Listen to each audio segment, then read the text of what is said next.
en justice avec la demoiselle Eliane Bafeno, la figurante principale du clip Yo Yo. Et titre d'ailleurs qui a été tiré de son dernier album Je t'aime.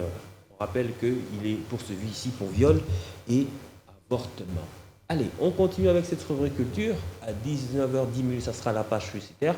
Et sur ce plateau, je reçois pour vous, comme annoncé, il est artiste, styliste et modéliste. On l'appelle Zoé Lingard. Avec lui, on va continuer notre page culturelle.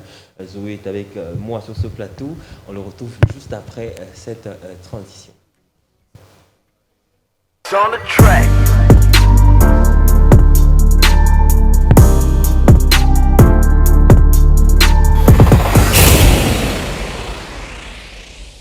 Zoé Lingard, bonsoir.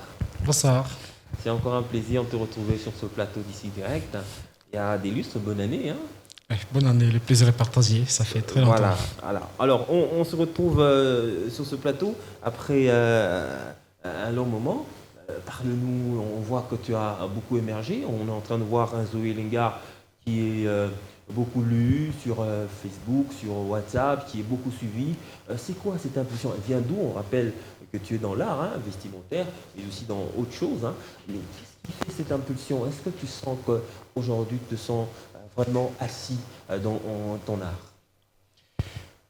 Oui, on peut affirmer cela, car après un long chemin déjà qu'on a parcouru, on peut oser affirmer que nous sommes parmi les pionniers de la mode katangaise ou congolaise en général, car nous avons apporté une touche exceptionnelle qu'on n'avait pas trouvée avant nous. Et nous en sommes fiers de cela.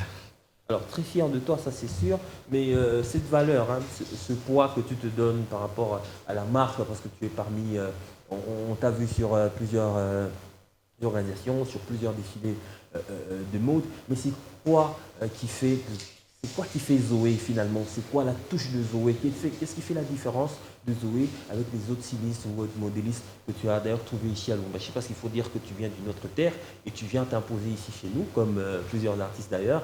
Alors c'est quoi la petite différence ou la touche que toi tu viens rapporter? Ouais, la touche particulière parce que lorsque j'ai observé la mode de plus près, j'ai constaté que beaucoup de créateurs de mode, ils voulaient coloniser la mode avec le pagne, permettez le terme. Pour eux, la mode, ça signifiait au travers le pagne. Alors, la mode ne s'imite pas au travers le pagne, parce que personne n'est à mesure de porter le pain du matin au soir. Alors, Zoé, lorsqu'il est arrivé dans la mode, il a touché plusieurs matériels que beaucoup de créateurs de mode n'utilisaient pas.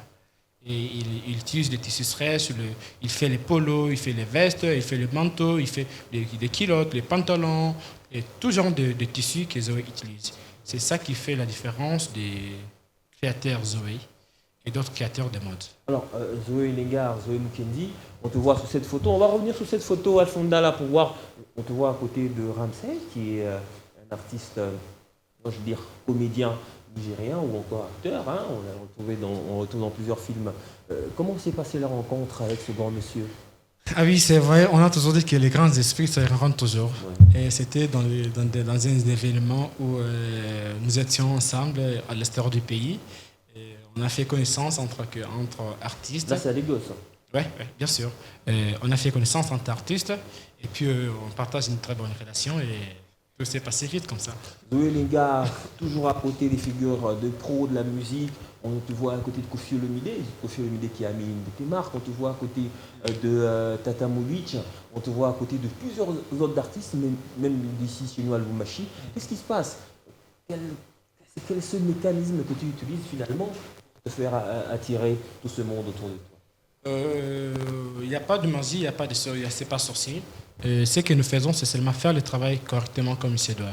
Nous essayons d'apporter une touche particulière.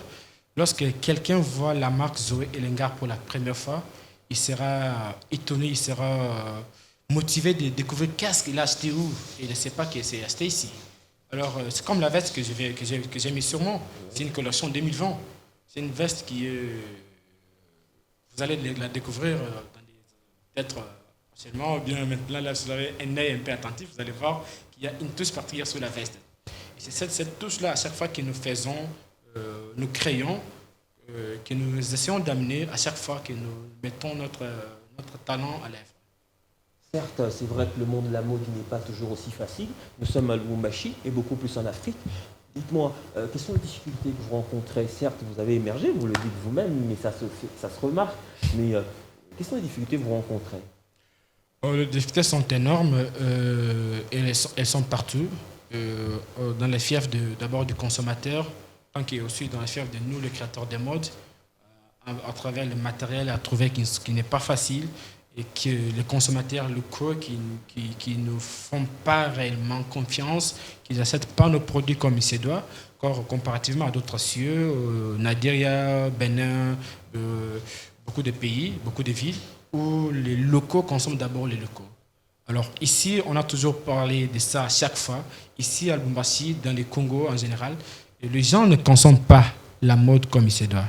Et c'est aussi un message que je lance à tout le monde qui nous suit à ces moments, que nous sommes prêts, nous pouvons vous satisfaire, car dans d'autres cieux, on reconnaît nos valeurs, on reconnaît nos talents, on reconnaît nos produits. Alors vous, ici, à Lubumbashi, au Congo, consommez les œuvres des artistes locaux. Dans la mode, il y en a des très très très bons couturiers, des très très bons designers ici. Alors, pardon, parce qu'on parlait des artistes de chez nous, je voudrais dire, est-ce que Zoé a d'autres artistes qu'il a trouvés peut-être ici, ou des jeunes qui sont derrière lui, est-ce qu'il encadre? Comment est-ce qu'il fait pour communiquer la sagesse ou l'expérience qu'il a? Ah oui, nous sommes très heureux parce que nous ne sommes pas comme de la vieille école qui pensait qu'il faut cacher la connaissance. Et nous, on est venu avec un esprit d'ouverture, de partage. Je vous dirais que dans mes bureaux, il y a plusieurs personnes qui passent le stage, des stagiaires de l'ISAM, des écoles. Il y a plusieurs personnes qui passent pour apprendre, à perfectionner leur travail.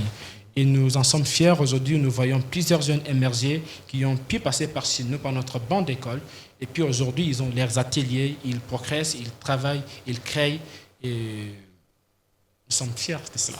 En tout cas, Zoé, c'est vraiment un plaisir de t'avoir sur ce plateau d'ici direct. Hein. Il y a plusieurs collections, mais quels sont les projets d'avenir déjà? Parce qu'on reste pratiquement 3 minutes avant qu'on puisse se séparer. Projet d'avenir, est-ce qu'on est sur un défilé de mode qui va venir ou un voyage peut-être? Oui, le calendrier est déjà plein pour l'année 2020. Il y a beaucoup de choses qui sont déjà sur le papier. Déjà, en commençant par le mois de mars, où nous lancerons la première collection pour l'année, que nous sommes en train déjà de finaliser. Et ce sera bien au mois de la femme, où nous allons honorer aussi la femme congolaise, la femme africaine en général. Nous lancerons la première collection de l'année, ainsi de suite au mois de juin, au mois de novembre, au mois de décembre. Et que nous inviterons tout le monde, nous passerons encore une fois ici pour vous informer de la date et des prochaines éditions que nous préparons. Et aussi, il y a des formations, d'abord des formations avec les stylistes pour perfectionner leur niveau de travail. Une formation qu'on va appeler d'autres collègues de l'extérieur pour aider la mode congolaise et katangaise en particulier. Alors, une toute dernière question qui me vient à l'esprit comme ça, Zoé Mukendi. Alors, quel serait ton plus grand rêve? Plus grand rêve, donc le summum, je te dis, voilà, un Zoé Lengar, et quel serait ton plus grand rêve? Tu aimerais quoi? À quel niveau? Un rêve, c'est comme j'ai toujours dit, j'ai toujours rêvé d'avoir une référence dans toutes les villes de toutes les grandes villes du monde. On arrive à Paris, on arrive à Miami, on arrive à Lagos, on arrive à Johannesburg, toutes les villes là qu'on trouve un shop signé Zoé Lengar. En tout cas, merci Zoé Lengar. Le rêve, il est en couleur. On espère qu'il va se réaliser. Merci voilà. Espérant. En tout cas, alors, on va donc déjà dire au revoir à Zoé Lengar et se retrouver derrière la page publicitaire, nos annonceurs. Il est 19h exactement.